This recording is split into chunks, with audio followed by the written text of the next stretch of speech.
if I look the same, like exactly the same as my other video, it's because I'm filming them right next to each other.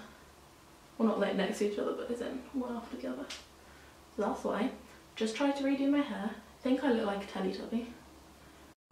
You know what? That's fine.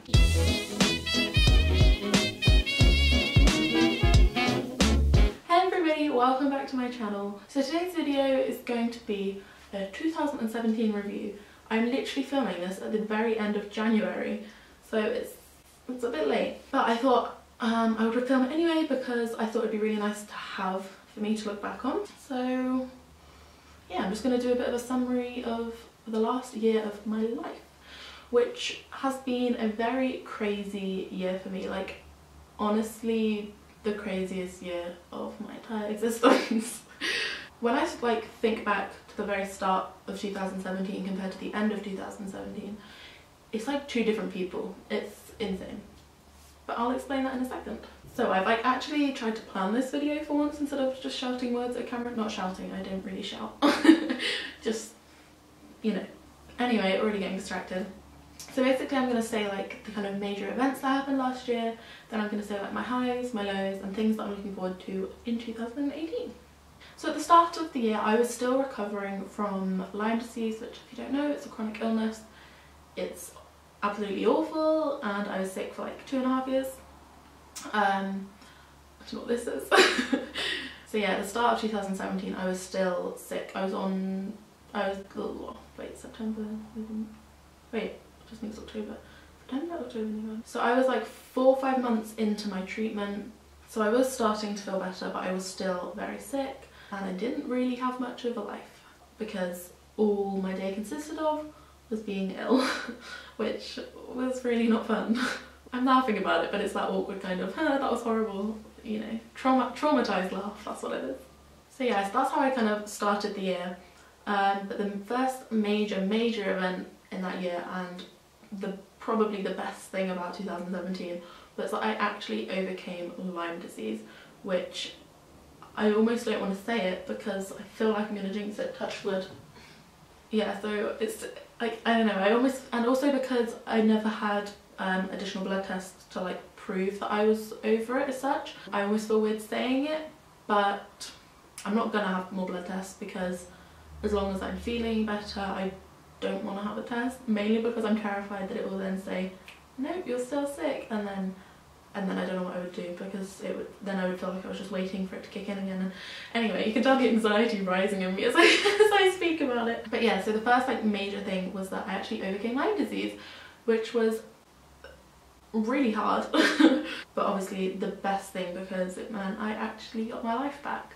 When you have Lyme disease, you literally just, well, at least when obviously it's different for everybody, but I just couldn't do anything. I was absolutely exhausted. I had really bad fatigue for the whole thing, you know, you'd be in pain, so many horrible things. But I overcame that naturally using medication. I actually have videos on my channel about that. If anybody's interested, you can check those out. So yeah, that happened more in the first part of the year, was me overcoming that.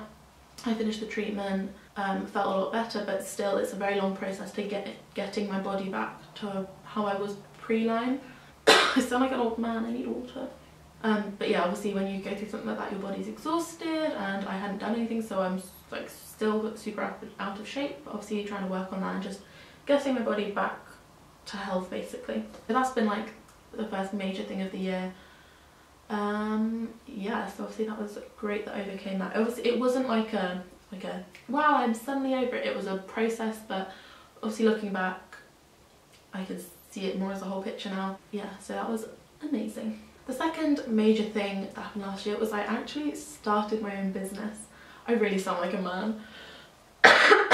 Yeah, so I actually started my own business. It's a photography business. I almost accidentally started it, but I'll do a whole other video on that if anybody's interested. You probably don't care. But yeah, so I kind of have my own photography business.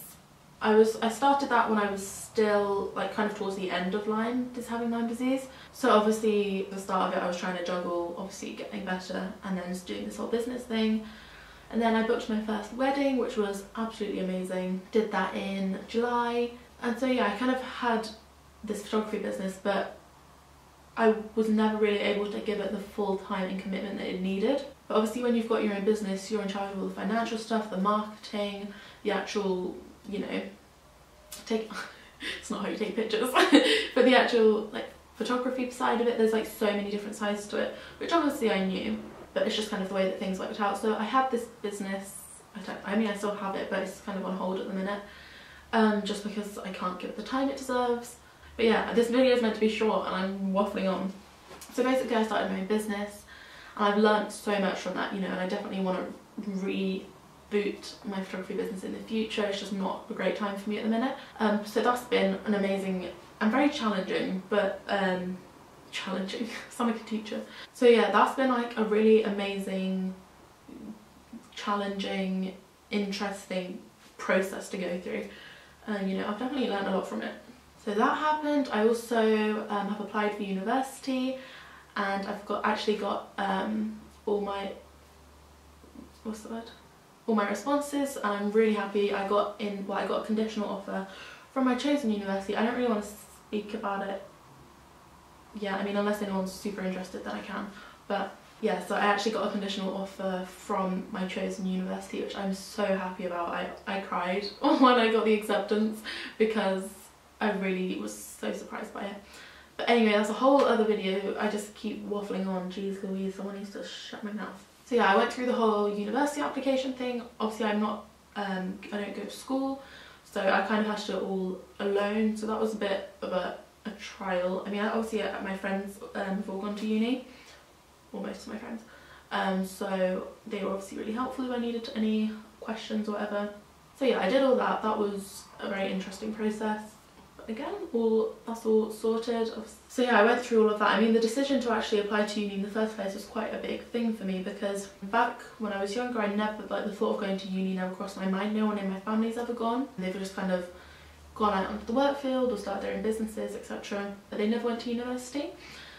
So it never used to really cross my mind. And then as I got older and my friends started talking about it, I looked into it and I thought I wanted to go.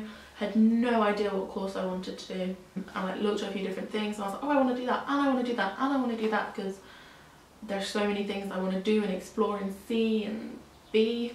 So that happened, and then of course I got sick and the prospect of even going to university was out of the picture because it just wasn't possible. And so it finally was possible, and I found a course that is perfect for me, and I'm super excited. So that's all been going on, which was a crazy obviously thing that happened last year, that big decision. And the final like super major thing that happened last year was I actually started studying again. I finished my A-levels at the normal time, but I was sick. I got sick during my AS exams, and then I was sick all the way through my A2 year and my A2 exams. So obviously my A-levels weren't exactly a true representation of what I was capable of. They weren't the grades which I really wanted. So when I decided I wanted to go to university, and I decided which courses and universities I wanted to go to, I decided to actually redo my A-levels. So the way that things kind of worked out is that they actually went and changed like the curriculum, as I think that's what it's called, the curriculum, after my A-levels. So if I wanted to retake my exams, I had to do it the year after, but because I had to wait 2 years because obviously my health situation, it just wasn't a thing, like it wasn't possible, and so I'd have to do the whole A-level. So I decided to actually study new subjects because I thought, you know, I might as well broaden my selection as such. So I'm currently doing 2 fast track A-levels, which means I started one in September and the other in, I believe, November or December, and I'm doing the first year and the second year all this year, and then doing my exams at the start of June. So that's been a bit crazy, but honestly I really like it. I'm a bit of a nerd, I quite like learning things. But yeah, I'm thinking about doing maybe like a distance learning, kind of like homeschool thing, like a routine almost, because I don't know, I just like those. I think they're really interesting, so I might do that. Anyway, so yeah, that's obviously been a big thing for me, going from being obviously ill and not being able to do anything to etc, up to studying again, and it's great. So yeah, those are kind of like the major big things that happened last year. So when you look at the start of the year when I was sick and unable to do anything, to the end of the year when I had my own business, had applied to university and was studying again, is such like a big contrast, and I'm obviously super happy with how far things have come. So that's great, but I'm totally gonna have to make this into 2 videos because I've been filming for 13 minutes 33 seconds and I'm only on the first bit of my notes. Yeah, I think I am gonna make this into 2 videos. So yeah. So now I'm going to speak about kind of the lower points of my year, the not so great parts, because obviously life has highs and lows, and I wanted to talk about them. So I'm going to start with the lows so we can end on a high. Although saying that, because I'm splitting this video into 2, we are going to be ending on a low. Oh well. So the first not so great part of my year last year actually happened in January, and it was that my nan passed away. It was obviously a very sad situation, but you know, there was a lovely funeral, so that was obviously one of the not so great parts of the year. Another not so great part of the year was kind of just the whole aftermath, I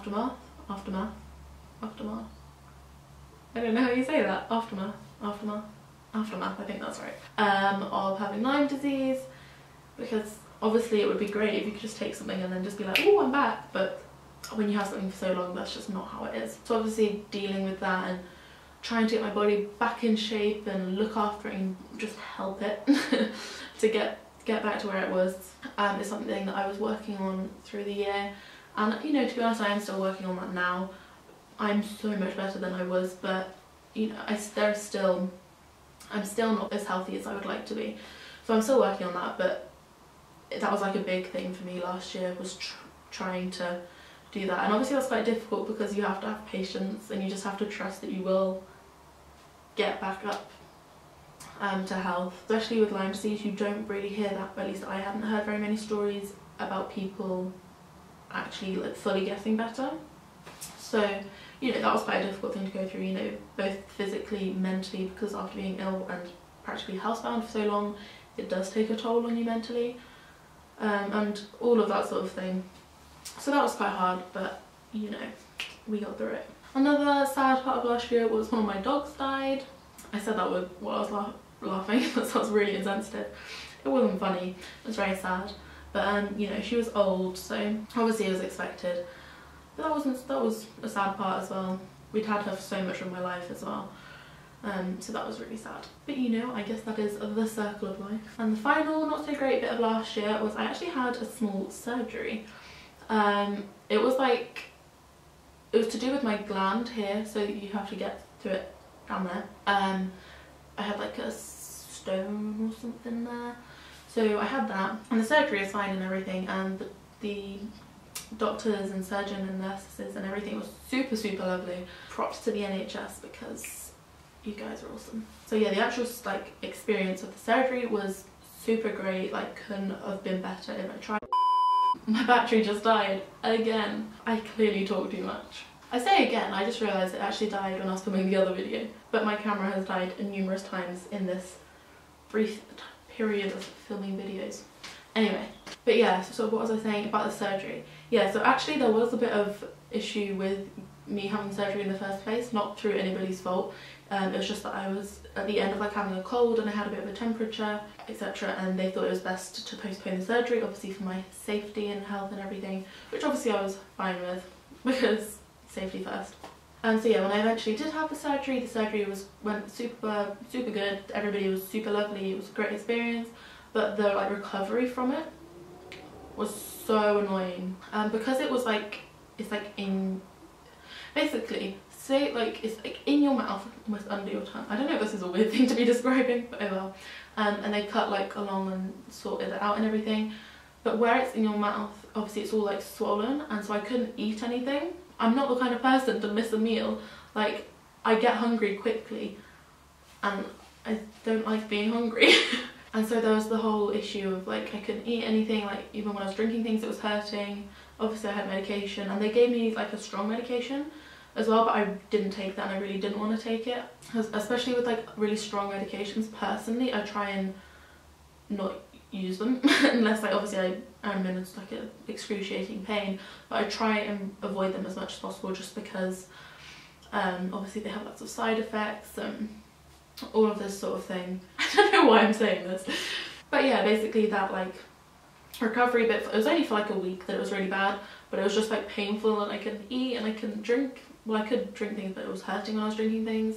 And the day out on the surgery, I was just like crying a lot because obviously you get like put to sleep. What's the word? You know when they give you the sleepy medicine? You know, people like react differently to it, don't they? I cry, which isn't surprising because I cry a lot. I cry at everything. But yeah, so that first day I was crying a lot, and then afterwards it was just painful. So obviously that was a bit of a bummer. So yeah, that was that. So yeah, that was all the kind of like low points of my year. And I'm going to stop this video now because it's already going to be too long.